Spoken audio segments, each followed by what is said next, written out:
اعوذ باللہ من الشیطان الرجیم بسم اللہ الرحمن الرحیم اللہم صلی علی سیدنا و مولانا محمد وعلی آلہ و اصحابہ وبارک وسلم وصلی علیہ۔ السلام علیکم ناظرین، program Aalim online special کے ساتھ عامر لیاقت حسین جبل احد کے پاس سے حاضر خدمت ہے۔ روزانہ ہی عالم آن لائن آپ جب دیکھتے ہیں تو میں درود شریف پڑھتا ہوں، لیکن آج درود شریف پڑھنے کا لطف ہی کچھ اور ہے۔ آج میں اس پہاڑ پر، اس جبل احد پر اور اس مقام پر بیٹھ کر بارگاہ ختمی مرتبت صلی اللہ علیہ وآلہ وسلم میں درود پاک کا نذرانہ کر رہا ہوں، جہاں کبھی حضرت عبداللہ ابن جبیر رضی اللہ تعالی عنہ کو متعین کیا گیا تھا۔ ایک مرتبہ پھر درود شریف پڑھتا ہوں، اللہم صلی علی سیدنا و مولانا محمد وعلی آلہ و اصحابہ وبارک وسلم وصلی علیہ۔ دل کی حالت بھی بڑی عجیب سی ہے، کیفیت بھی ناقابل بیان ہے۔ کوشش کروں گا کہ پروگرام ہو جائے، کوشش کروں گا کہ جو جبل احد کی تاریخ ہے وہ آپ کو بتانے کی حد الامکان کوشش کروں گا، اس لیے کہ آپ بھی محسوس کر پا رہے ہوں گے، میں تو یقیناً محسوس کر رہا ہوں کہ نہ زبان میں قوت گویائی ہے، جو کچھ بھی نذران عقیدت پیش کر سکتا ہوں وہ دل کی گہرائیوں سے ہے۔ سید الشہداء حضرت امیر حمزہ رضی اللہ تعالی عنہ اور 70 شہدائے کرام یہیں پر آرام فرما رہے ہیں، اور ان کی اجازت سے، اور وہ سماعت فرما رہے ہیں، وہ یقیناً سماعت فرما رہے ہیں۔ اور آج بدھ کا دن بھی ہے، نبی کریم صلی اللہ علیہ وآلہ وسلم آج ہی کے دن یہاں تشریف لایا کرتے تھے، اور اپنے چچا اور ایسے چچا جو آپ کے دودھ شریک بھائی بھی ہیں، ان کی قبر اطہر کی زیارت فرماتے تھے، دعا کرتے تھے آپ۔ تو کون سا ایسا مسلمان ہے ناظرین کرام جس کے دل میں مدینے کی محبت نہ ہو؟ کون سا ایسا قلب ہے جس میں محمد مصطفیٰ صلی اللہ علیہ وآلہ وسلم کے اس شہر کی الفت، اس کا پیار جاگزی نہ ہو؟ کون سا ایسا مومن ہے جو یہاں آنے کے لیے تڑپتا نہ ہو؟ اور خود نبی کریم صلی اللہ علیہ وآلہ وسلم کا ارشاد پاک ہے، اللہم حبب الینا المدینۃ کحبنا مکۃ او اشد۔ آپ ارشاد فرماتے ہیں، حضرت عائشہ صدیقہ رضی اللہ تعالی عنہ نے یہ روایت ہم تک پہنچائی۔ آپ ارشاد فرماتے ہیں کہ اے اللہ، ہمارے دلوں میں مدینہ منورہ کی محبت اسی طرح جاگزی فرما دے جیسے مکہ کی محبت ہے، بلکہ اس سے بھی زیادہ۔ تو آج تو ہم جبل احد پر ہیں، ایک ایسے پہاڑ پر کہ جسے رسول کریم صلی اللہ علیہ وآلہ وسلم سے محبت ہے۔ احد ہم سے محبت کرتا ہے، ہم احد سے محبت کرتے ہیں۔ نبی کریم صلی اللہ علیہ وآلہ وسلم کی سواری جب یہاں پر آنا شروع ہوتی تھی، آپ مکۃ المکرمہ سے تشریف لاتے تھے اور سواری آپ کی آتی تھی تو احد تڑپ جاتا تھا۔ احد کی تڑپ دیکھی نہیں جاتی تھی، احد خوشی سے پھولے نہیں سماتا تھا کہ سرکار دو عالم صلی اللہ علیہ وآلہ وسلم تشریف لا رہے ہیں۔ اور پتھروں کا تو ذکر ہے قرآن پاک میں بھی کہ وہ خدا کے خوف سے رو پڑتے ہیں، تو پھر اس پتھر کی کیوں نہ بات ہو، اس پہاڑ کی کیوں نہ بات ہو کہ جو نبی کی محبت سے سرشار ہے، ان کے عشق میں بے قرار ہے، ان کی الفت، ان کی تڑپ کے لیے خوشی سے پھولے نہیں سماتا ہے، اس کا چہرہ سرخ ہو جاتا ہے۔ یہ پتھر بہت الگ ہے، یہ سرخ رنگ کا پتھر ہے، اسی لیے اس کو متوحد بھی کہا جاتا ہے۔ احد متوحد سے نکلا ہے، یعنی بالکل الگ، بالکل جدا، تمام پہاڑوں سے الگ۔ یہاں پر ایک ایر پہاڑ بھی ہے، ادھر ایک ثور پہاڑ بھی ہے۔ ایک ثور مکۃ المکرمہ میں ہے، جسے غار ثور کہا جاتا ہے، جہاں پہ نبی کریم صلی اللہ علیہ وآلہ وسلم نے اپنے رفیق خاص سیدنا ابو بکر صدیق رضی اللہ تعالی عنہ کے ہمراہ 3 دن گزارے۔ اور ایک اور ثور یہاں پر ہے جس کے ساتھ جبل نہیں لگایا جاتا تاکہ اس سے فرق پیدا ہو، اس جبل ثور میں اور اس ثور میں۔ تو ثور اور ایر کے درمیان یہ احد ہے، اور احد سے لے کر حرم پاک تک جو بالکل تھوڑا سا آگے ہے، یہاں سے میں آپ کو دکھا تو نہیں سکتا، ہمارا کیمرہ وہاں تک آپ کو دکھانا پائے گا، لیکن یہ سارا حرم کا علاقہ ہے۔ نبی کریم صلی اللہ علیہ وآلہ وسلم نے مدینۃ المنورہ کو حرم قرار دیا، جس طرح کہ ان کے جد امجد حضرت ابراہیم علیہ السلام نے مکۃ المکرمہ کو حرم قرار دیا تھا، آپ نے مدینہ کو حرم قرار دیا۔ تو یہ ہے وہ پہاڑ۔ میں یہ عرض کر رہا تھا کہ کون سا ایسا مسلمان ہے جس کے دل میں مدینے کی محبت نہ ہوگی؟ کتنا ممتاز ہے مدینہ، کتنا پیارا ہے مدینہ، کتنا الگ ہے مدینہ، کتنا جدا ہے مدینہ، کتنا خوبصورت ہے مدینہ، کتنا ٹھنڈا ہے مدینہ، کتنا پرسکون ہے مدینہ۔ یہاں کی فضا دیکھیے کیسی خاموش ہے، کیسی بے ادب فضا ہے۔ یہاں محسوس ہوتا ہے کہ ادب مدینے جا کے ہم سمجھے تقدس کس کو کہتے ہیں۔ ہوا پاکیزہ پاکیزہ، فضا سنجیدہ سنجیدہ، ایک ادب ہے، ایک خاص سی خوشبو رچی بسی ہے یہاں کی فضاؤں میں، یہاں کی ہواؤں میں۔ یہ ہے وہ مدینہ، اور اس مدینے کی جان، اس مدینے کا دل یہ جبل احد ہے۔ اور ابھی ہم جبل احد کی طرف گئے نہیں ہیں، جبل احد تو وہ پیچھے دکھائی دے رہا ہے۔ یہ تو وہ مقام ہے جہاں پہ نبی کریم صلی اللہ علیہ وآلہ وسلم نے تیر اندازوں کو متعین کیا تھا، اور آپ نے ہدایت فرمائی تھی کہ یہاں سے ہلنا مت۔ اور آپ نے خاص طور پر ایک ہدایت فرمائی تھی کہ اگر تم یہ دیکھو کہ ہم مشرکین پر غالب آ گئے ہیں تب بھی یہاں سے مت ہلنا، اور اگر تم یہ محسوس کرو کہ مشرکین ہم پر غالب آ گئے ہیں تب بھی یہاں سے نہ ہلنا۔ لیکن حضرت جبیر سمجھاتے رہے، روکتے رہے، مگر کچھ لوگ نہ رک سکے، اور مال غنیمت جو اس وقت مشرکین نے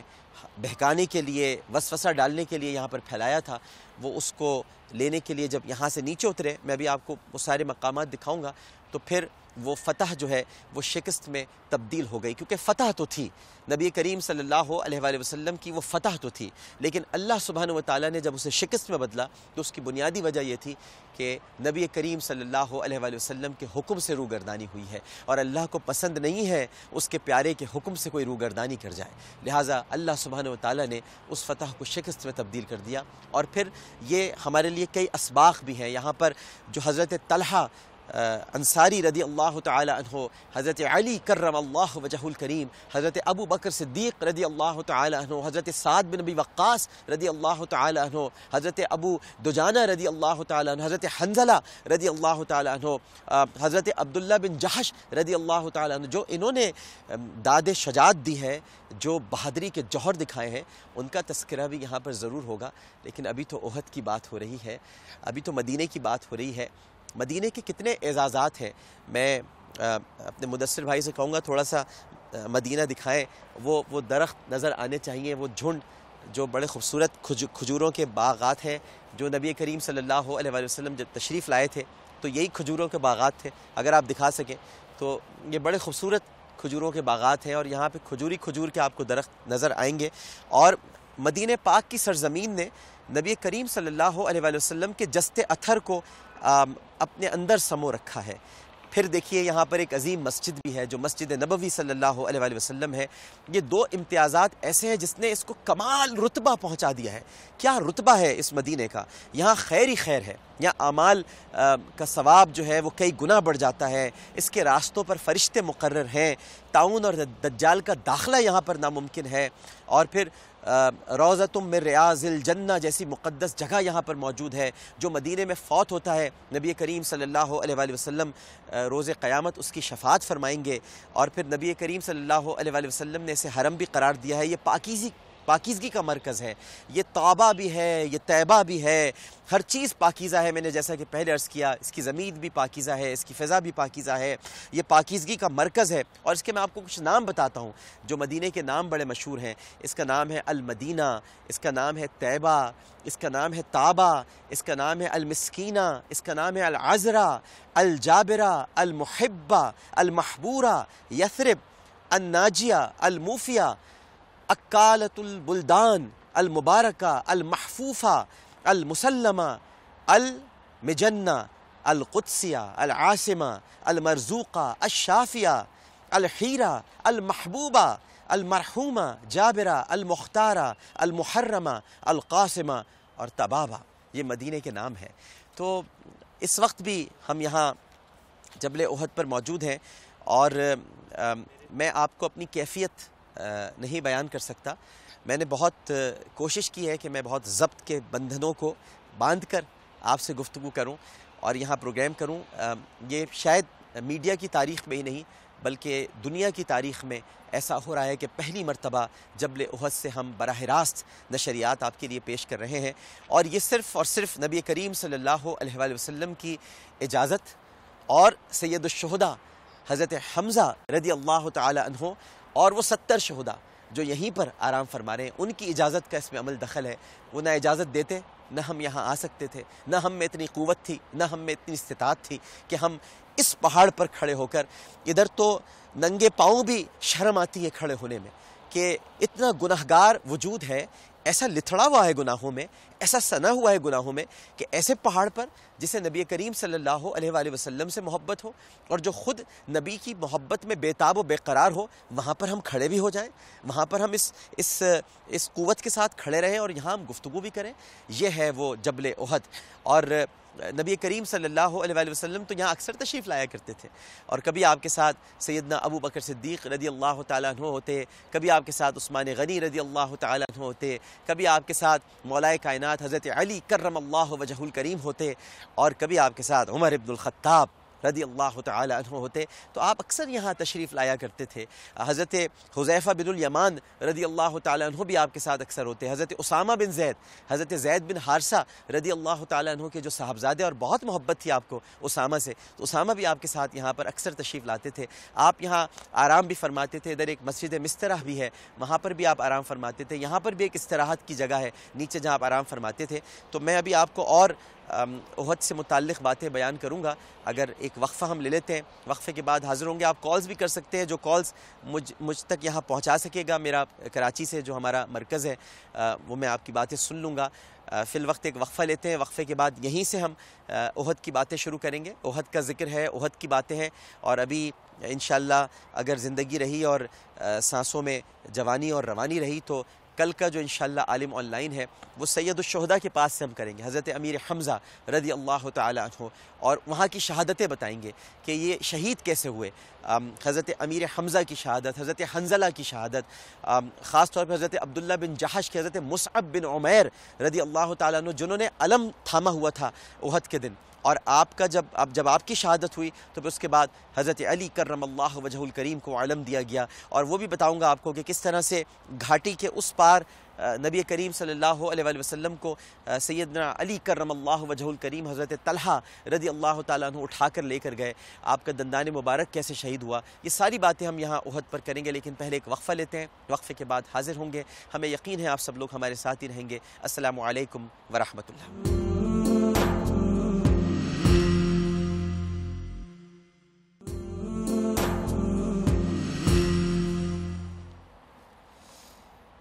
السلام علیکم ورحمۃ اللہ۔ ایک مرتبہ پھر آپ کو عالم آن لائن میں خوش آمدید کہتے ہیں،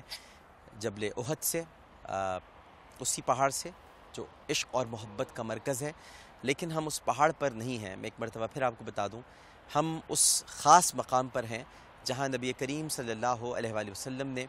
حضرت عبداللہ ابن جبیر رضی اللہ تعالی عنہ، بڑے جلیل القدر صحابی، ان کو یہاں مقرر کیا تھا، متعین کیا تھا کہ اس درے پر، اس گھاٹی پر نظر رکھنا، کیونکہ آپ کو بذریعہ وحی الہی یہ خبر مل چکی تھی کہ اس طرف سے حملہ ضرور ہوگا، لہٰذا آپ جو فرماتے ہیں وما ينطق عن الهوى ان هو الا وحی یوحی، آپ اپنی خواہش نفس سے کچھ نہیں کہتے، آپ تو وہی کہتے ہیں جو آپ پر وحی نازل ہوتی ہے۔ لہٰذا آپ کو یہ اطلاع پہنچا دی گئی تھی کہ اس گھاٹی کی طرف سے حملہ ہو سکتا ہے اور ہوگا، اور یقیناً ایسا ہی ہوا۔ اور کچھ